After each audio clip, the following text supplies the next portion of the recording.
Assalamualaikum warahmatullahi wabarakatuh. Selamat pagi semuanya. Apa kabar? Semoga semuanya dalam keadaan sehat walafiat. Selamat datang di Dapur Engine Channel. Kali ini saya akan melakukan sebuah pengecekan pada kendaraan mobil penggerak roda belakang ya, yang mempunyai kaki-kaki double wishbone ya, teman-teman ya. Nah, di sini setelah kita buka roda ya, kemudian dongkrak, kemudian buka roda ya. Di sini kelihatan ya, kita akan melakukan pengecekan bearing ya. Pengecekan bearing, kemudian T-rodnya kita cek ya. T-rodnya, kemudian ini long T-rodnya teman-teman. Long T-rodnya dicek. Pokoknya semua yang nampak di sini kita cek ya, termasuk ball joint atas seperti ini. Ball joint atas dan ball joint bawah yang ini ya. Nah, yang ini kita cek ya. Ciri-cirinya, ciri-ciri yang pertama ialah apabila karet sudah mulai sobek ya, itu tanda-tandanya ball joint harus siap untuk diwaspadai teman-teman ya. Ya, karena ini kemungkinan kemasukan air itu gampang sekali ya, sehingga akan merusak dan menghilangkan pelumasan di dalam ball joint tersebut ya. Ya, karena masuk air, kemudian girisnya habis ya, sehingga ini mudah aus ya, bola-bolanya ini ya, bola sama dudukan bolanya ya, yang atas juga ya. Ini kebetulan masih bagus teman-teman ya, bolanya nanti kita cek dulu ya. Nah, setelah itu langkah yang pertama setelah buka roda, kita harus buka kaliper dulu teman-teman ya, kaliper cakram. Ini ada dua buah baut ya, baut 22 ya, tergantung mobilnya sih nanti ya. Ini yang atas, satunya ini yang bawah sebelah sini ya. Nih. Nah, baut ini ya. Ini satu, ini yang satu, yang atasnya yang tadi itu. Ya, ada dua biji. Kita buka saja ya, biar leluasa untuk pengecekan bearing, T-rod, long T-rod, ball joint ya. Sekalian kita untuk melakukan perawatan bearing ya, ganti grease ya, biar biar lebih awet bearingnya. Saksikan terus di Dapur Engine Channel teman-teman ya, semoga bermanfaat. Amin ya Allah ya rabbal alamin. Dan selain itu juga kita bisa mengecek bushing daripada over ya, over arm yang ini kiri kanan kita cek juga, siapa tahu ini udah pecah ya. Kalau pecah siap-siap kita ganti ya, karena ini juga akan oblak ya teman-teman ya. Kemudian yang bawah yang ini nih, nanti dilihat nanti sambil ngolong sedikit. Ini adalah bushing lower arm ya. Lower armnya kita cek juga. Di sini di dalam adanya nih ya, harus ngolong. Nah, harus ngolong nanti kita cek juga, siapa tahu pecah. Itu adalah ciri-cirinya bahwa si bushing arm harus sudah siap diganti teman-teman ya.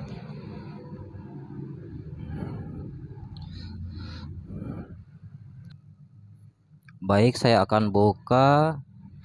Ini kebetulan udah saya longgarin ya, buka daripada kaliper cakramnya seperti ini.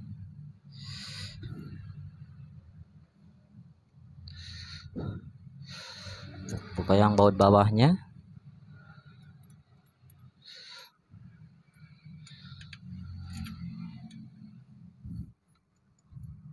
Kemudian kita letakkan pakai tatakan seperti ini teman-teman ya, seperti ini pakai tatakan. Tujuannya apa? Nah, ini tujuannya biar si kabel si selang rem ini jangan sampai tegang teman-teman ya, ketarik, jangan sampai ketarik ya, jangan sampai ketarik, takutnya ada yang cepat putus atau retak-retak ya. Sebaiknya jangan sampai ketarik, tatakan seperti ini ya. Kita bisa juga memperhatikan, cek juga semuanya ini cakramnya ya, cek daripada kanvas remnya, siapa tahu kotor ya, banyak debu dan sebagainya, sekalian kita bersihin ya. Kemudian pistonnya bisa kecek juga setelah kebuka gini. Siapa tahu kotor piston kaliper cakramnya, sehingga dia tidak mau balik pada saat setelah kita melakukan pengereman, sehingga kanvas rem bagian dalam seperti ini ya, yang menghadap ke piston itu akan cepat habis teman-teman ya, macet ya. Sekalian semuanya di servis. Ini juga pergerakannya harus ya, ini nanti kasih gris, ini dibuka kasih gris biar dia bisa mundur maju ya, si pistonnya ya, seperti itu. Nah setelah ini baru kita akan bisa lakukan pengecekan pada bearing teman-teman ya, dan seterusnya ya, seperti ini. Ini adalah ya buat ke depan, ke kanan ya, seperti ini ya, kanan kiri. Ini adalah untuk pengecekan, bisa buat bearing juga ya, kemudian bisa buat ngecek T-rod, long T-rod ya, kemudian armnya kita bisa cek juga, idler armnya bisa idler arm, kemudian pitman arm bisa dicek juga teman-teman ya, siapa tahu ada longgar. Nah ini kebetulan masih bagus ya, ntar saya pindahin dulu.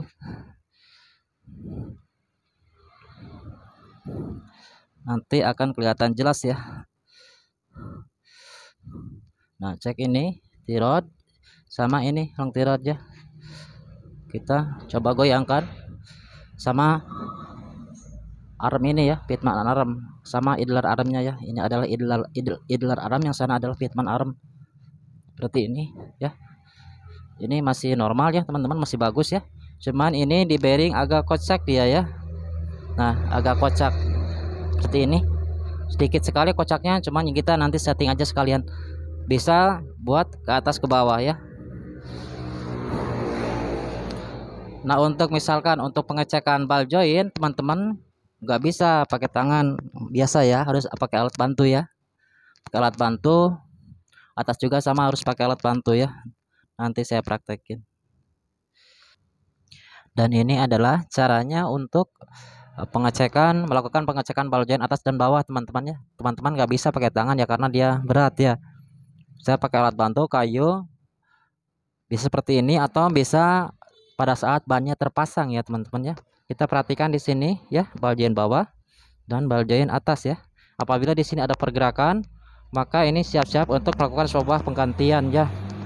Ya, tinggal diangkat aja di gini ya, seperti ini. Nih, di gini aja.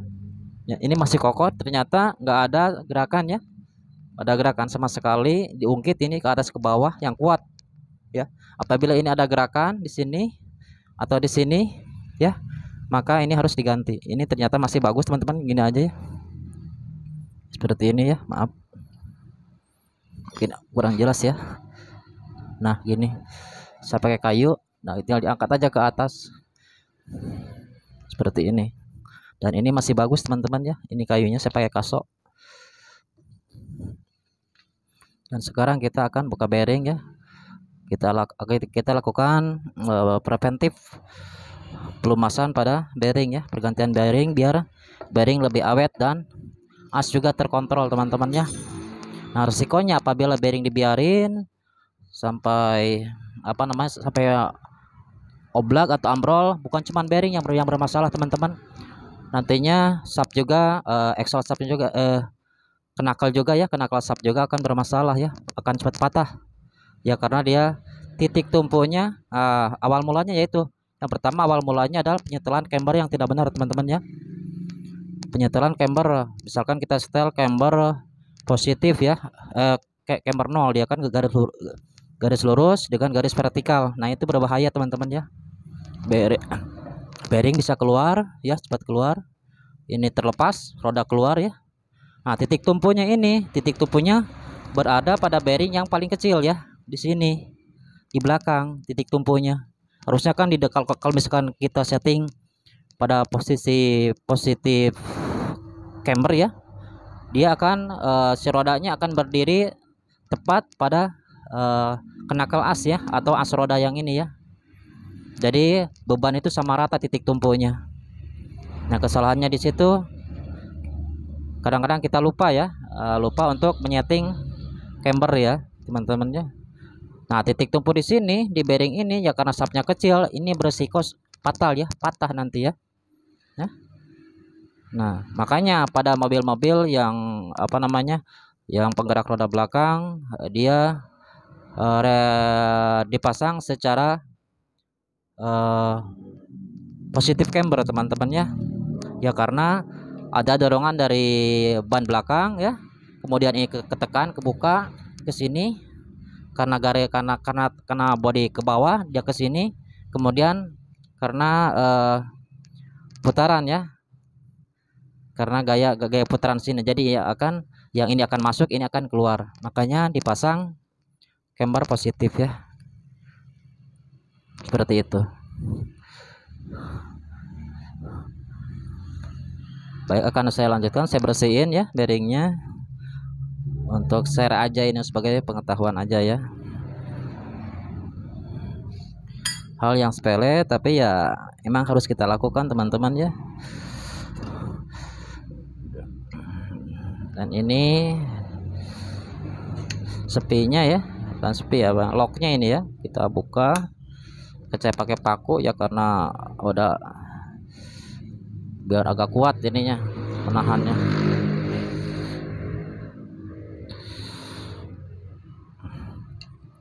Ini murnya adalah mur 24 seperti ini. Kita buka aja, kita bersihin bearingnya ya, kita preventif. Kunci 24 atau kunci Inggris ya, kunci shock 24 lah biar kita buka ya.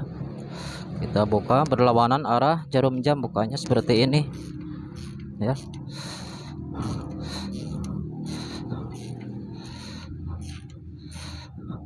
Ini agak susah ya karena saya pakai Loctite teman-teman ya, biar lebih kuat cengkraman daripada murnya ya terhadap sapnya. Nah, sekarang udah terbuka ya, kita tinggal tarik aja. Dan teman-teman mungkin semuanya juga udah paham ya seperti kerjaan seperti ini. Nah seperti ini ya, satu-satu kita cek ya, kita simpan, nanti kita bersihin ya. Nah ini setelah terbuka seperti ini, ada dua buah bearing kecil ya untuk ini ya, nanti bersihin. Dan bearing yang besarnya ini ya, ini. Nah seperti ini. Oke, kita bersihin, kita ganti grisnya, pakai yang bagus grisnya ya. Kita bisa ngecek ini juga nih ya, ngecek daripada sapnya ya atau knuckle-nya, bukan ini kecil, ini besar, ini kecil.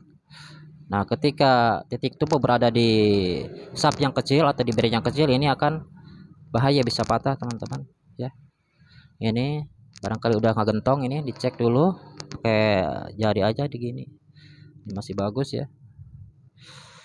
Kemudian ini outer bearing kita cek juga ya, seperti ini pakai jempol juga bisa, ini apakah udah menggentong atau enggak. Kalau menggentong kita ganti ya, karena nggak bisa disetting ya. Kalau disetting nanti rusak lagi harus ganti. Ini masih bagus ya di gini, masih rata.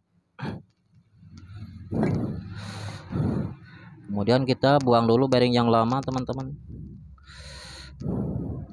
Nanti ini dibuang dulu, dibersihin dulu, kita ganti sama grease yang baru ya, yang kualitasnya agak bagus ya, yang agak kental ya. Mungkin itu aja teman-teman ya, udah cukup. Nanti pasang lagi sama teman-teman. Tadi kan saya udah menjelaskan tentang cara pengecekan kaki-kaki mobil teman-teman yang berikut bearingnya. Kemudian nanti ini kanvas dibersihin semuanya, udah saya jelasin ya, barangkali bermanfaat. Kalau misalkan sampai selesai kan waktunya terlalu lama ya teman-teman ya, seperti ini aja.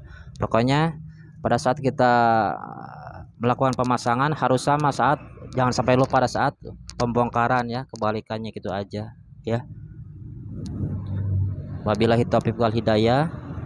Assalamualaikum warahmatullahi wabarakatuh.